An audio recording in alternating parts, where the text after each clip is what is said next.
السلام عليكم. الإنترنت مليان ألغاز، بس مفيش لغز واحد قدر يجنن أذكى عقول العالم زي الرسالة دي. في 4 يناير 2012 على موقع فوروتشين ظهرت صورة غامضة مكتوب عليها رسالة مرعبة في بساطتها: نحن نبحث عن أذكى العقول في العالم. لحل هذا اللغز المخفي في هذه الصورة ننتظر لقاء القلة الذين سيتمكنون من الوصول إلينا. التوقيع سيكادا 3301.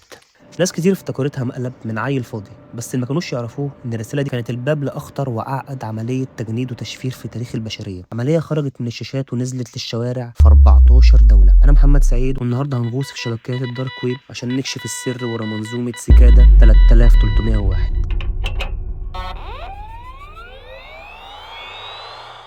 الهاكرز قالوا التحدي ده بتاعنا. اول خطوه كانت انهم فتحوا الصوره ببرنامج بيقرا الاكواد، ولقوا رساله مخفيه بتقول: لقد وقعت في الفخ، تلميح ليس هنا. وتحتها كود سري. ركز معايا بقى في العبقريه دي. الكود ده كان متشفر بشفره قيصر اللي كان بيستخدمها الامبراطور الروماني يوليوس قيصر عشان يبعت رسائل للجيش بتاعه من 2000 سنه. لما فكوا الشفره طلعت لهم صوره لبطه خشب مكتوب عليها اوت جاسز. ده كان اسم برنامج تشفير معقد جدا بيخبي ملفات جوه الصور. الناس افتكرت ان اللغز خلص، بس سيكادا كانوا لسه بيسخنوا. الكلمة اللي طلعت من شفرة قيصر ما كانتش رسالة، دي كانت مفتاح لبرنامج اسمه Out Guesses.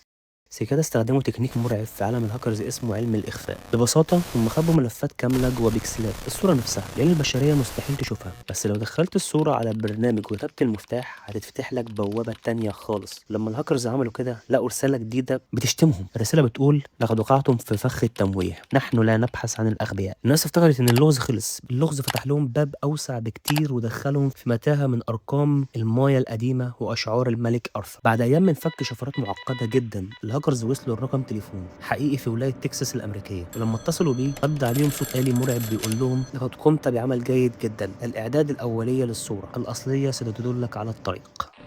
Very good. You have done well. There are 3 prime numbers associated with the original final .jpeg image.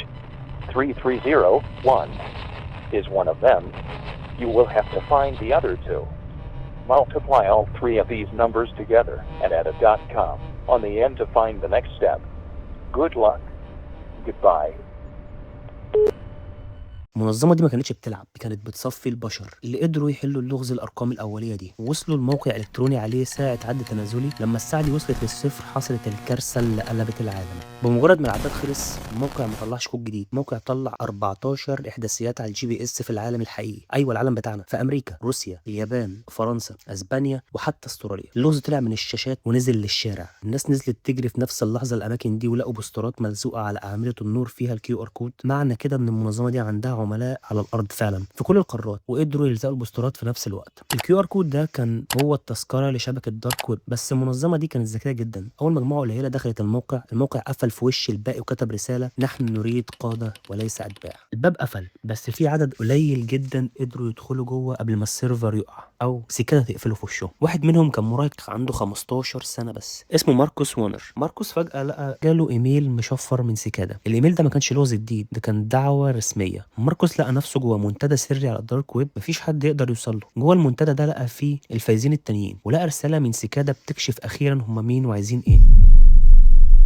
سيكادا طلعوا منظمة سرية بتدافع عن الخصوصية المطلقة. قالوا للمختارين: احنا جبناكم هنا عشان تساعدونا نبرمج برامج تشفير قوية جدا تحمي الناس من مراقبة الحكومات والشركات. ماركوس والهاكرز التانيين بدأوا فعلا يشتغلوا معاهم على برامج سرية، لحد ما فجأة سيكادا اختفوا من المنتدى ومردوش على أي حد تاني. لحد اللحظة دي محدش يعرف مين هي سيكادا 3301. نظريات بتقول انها المخابرات الامريكيه السي اي اي او الام اي 6 البريطانيه بتعمل اختبارات عشان تعين اذكى واخطر هاكرز في العالم للحرب السيبرانيه.